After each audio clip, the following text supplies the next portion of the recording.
अब कर्दम ऋषि भगवान के आने का इंतजार कर रहे हैं। अखियां हर दर्शन की प्यासी, हर दर्शन की प्यासी,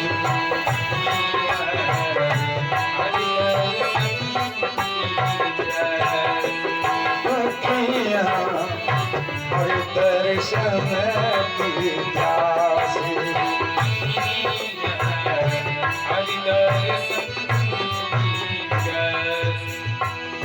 बिन भगवान मोह चैन न आवत, दिन दिन राहत उदासी, दिन दिन राहत उदासी, बिन भगवन मोह चैन न आवत, दिन दिन राहत उदासी। जहाँ जाऊँ तहाँ नित्य मोह मिलते, जहाँ जाऊँ तहाँ नित्य मोह मिलते, तपस्यो सन्यासी, अखियाँ हर दर्शन की प्यासी,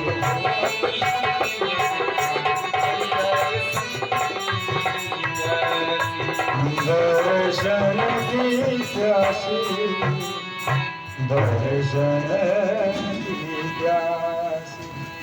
आशा तो थी कि भगवान प्रकट हो जाएंगे, गृहस्थी को छोड़ दो क्योंकि तपस्या करने का समय व्यतीत हो रहा। पहले कन्या पैदा हुई, एक बिटिया पैदा हुई। कर्दम ने कहा चलो हो सकता है अगले वर्ष आ जाए भगवान, दूसरी बिटिया फिर पैदा हो। कर्दम ने कहा बड़ी मजबूरी है तो बिटिया पैदा हो रही। तीसरे वर्ष में तीसरी बेटियां, 8 बेटियां 8 वर्ष में पैदा। कर्दम ने कहा भगवान ने क्या कहा था और क्या कर रहे हैं, बेटियों की बाजार लगाए दे, इनके लायक बर कहां ढूंढने जाऊंगा। उदास हो गए। देवहूति से कहा देवी अब कुछ नहीं, मैं जा रहा हूं। देवहूति ने कहा स्वामी बेटा तो हुआ नहीं, चलेगा। आपने कहा था पुत्र होगा तब जाऊंगा। रोज जाने को तैयार लेके झोली टांगे जा रहे। देवहूति कहती स्वामी पहले जो कहा उसे पूरा करो, मैं किसके भरोसे पे रहूंगी, बेटियां तो अपने घर चली जाएंगी। कर्दम ने कहा चलो हो सकता है इस बार भगवान सब 9वें साल में एक कन्या और पैदा हो गई। श्याम रामचंद्र की 9 कन्याएं पैदा हो। बताओ ये कन्याएं कौन कौन है? ऐसी वैसी बिटिया नहीं है। सती अनसुईया, देवी अरुंधति, अगस्त की पत्नी, अत्रि की पत्नी, सप्तर्षियों की पत्नियां बनी। एक से एक विदुषी विद्वान जो सृष्टि के सदन में भगवान को भी हरा दिया उन्होंने। और सच्चिदानंद भगवान जय। बड़ी विनती किया मनु ने, कर्दम ने कहा प्रभु अब तो आ जाओ, आ जाओ गोपाल, अब तो आ जाओ, आ जाओ गोपाल, अब तो आ जाओ, आ जाओ गोपाल, अब तो आ जाओ गोपाल, अब तो आ जाओ, आ जाओ गोपाल, अब तो जो मैं होता जल की मछलियां, जो मैं होता जल की मछलियां, हरि करते स्नान, चरण छूले तारे माधो, हरि करते स्नान, चरण छूले तारे माधो।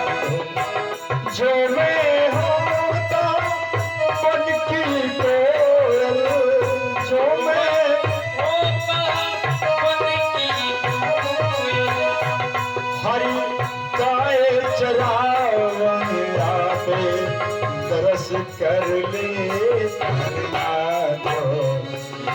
जाओ गोपाल, अब तो आ जाओ, आ जाओ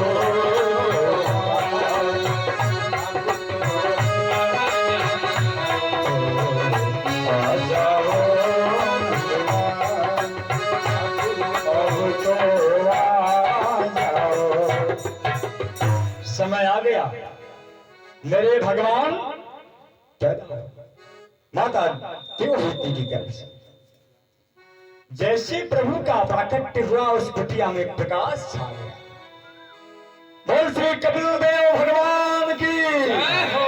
कपिल भगवान आ गए, जिनका दर्शन हम गंगा सागर में जाके करते हैं। और जैसे कपिल जी प्रकट हुए भक्तों, जैसे कपिल महाराज प्रकट हुए, कर्दम ऋषि ने जाके कुटिया में झांका,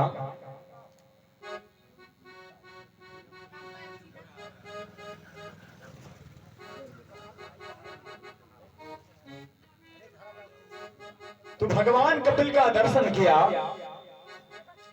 और दर्शन करने के पश्चात उठा लिया झोली कर्दम ने, कहा प्रभु अपना घर देखो, मैं तू चला। चले गए मेरे गुरु। वही कपिल भगवान 3 वर्ष की उम्र जब हुई तो देवहूति माता को समझाना शुरू कर दिया। 3 वर्ष की उम्र, 4 वर्ष बीता, 5वें वर्ष में एक दिन माता देवहूति ने उनको स्नान कराया है, उनका श्रृंगार किया है, कपड़े पहनाए हैं और व्यास गद्दी पर बिठा दिया। भगवान ने कहा माता ये उल्टी गंगा क्यों बहा रही हो, हमें आपकी सेवा करना चाहिए, आप मेरी सेवा करें। देवहूति माता ने कहा पुत्र जो पहले करना था देर हो गई, आज तो करना ही चाहिए। भगवान कपिल को बिठा दिया व्यासासन पर और कहा पुत्र मुझे उपदेश दे। भगवान कपिल ने माता देवहूति को सांख्य शास्त्र का उपदेश दिया। सांख्य शास्त्र का उपदेश दिया माता देवहूति को, और जिस उपदेश को श्रवण करने मात्र से माता देवहूति सिद्धता नाम की नदी बन गई, सारा शरीर जल में परिवर्तित हो गया और भगवान कपिल उठे और उस जल को अपने माथे से स्पर्श करके सीधा गंगा सागर चले गए। बोल सच्चिदानंद भगवान की जय हो।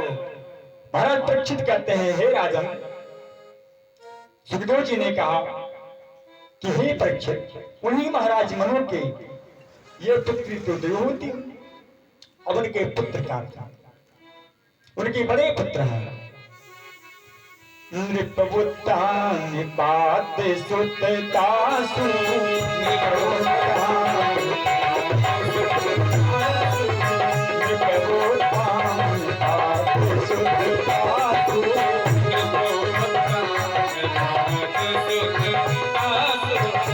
नृपवुत्तानि पाते सुततासु,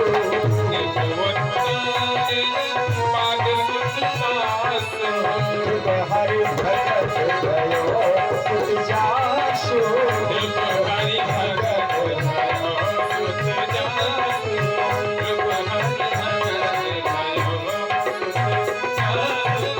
व्यासी कहते हैं प्रियपतोत्तान पादौ शत्रुपा पते सुतौ वासुदेवस्य कलया रक्षायां जगत स्थितौ। महाराज उत्तानपाद का विवाह किया और विवाह के पश्चात महाराज मनु उत्तानपाद को राज सिंहासन सौंप कर वन में चले गए। उत्तानपाद के आधी उम्र बीत गई, घर में कोई संतान नहीं हुई। पत्नी का नाम है सुमति। सुमति का अर्थ होता है सुंदर मति वाली। राज्य रानी सुमति।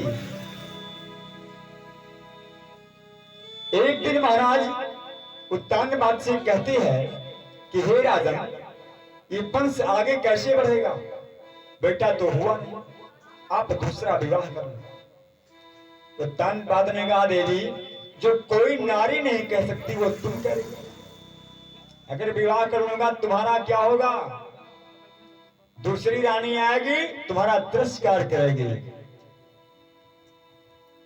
सुमति ने कहा महाराज मुझे तिरस्कार पसंद है, मैं स्वीकार कर लूंगी, लेकिन मेरे वंश को आगे बढ़ाने वाला कोई मिल जाए।